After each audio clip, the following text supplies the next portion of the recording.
In every country, traditional folk tales often carry the wisdom and moral lessons of the past.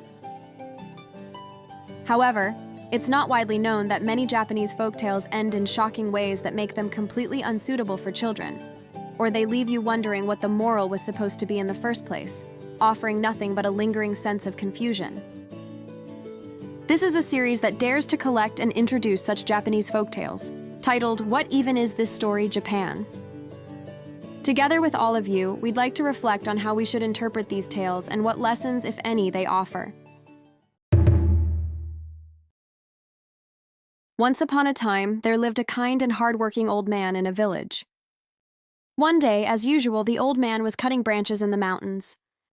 At lunchtime, he opened the wrapping on his rice balls, but one rice ball slipped out and rolled down the slope of the mountain. When he chased after it, it fell into a hole. Peering into the hole, he heard some voices. As he listened closely, he accidentally fell into the hole himself. What is this? Inside, he found many mice, who, in gratitude for the rice ball, offered him a choice between a large treasure box and a small one.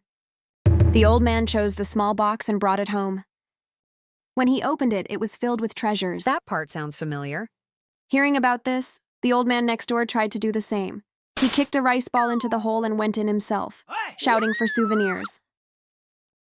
The mice again offered a choice between a large box and a small one, but this old man imitated the cry of a cat to scare them and tried to take both boxes.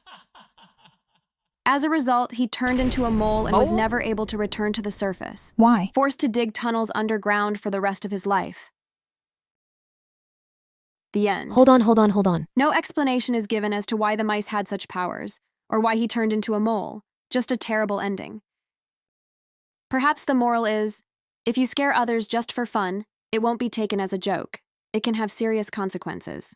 Japan Bee is a channel that randomly shares information about lesser-known aspects of Japanese culture, spanning across various genres.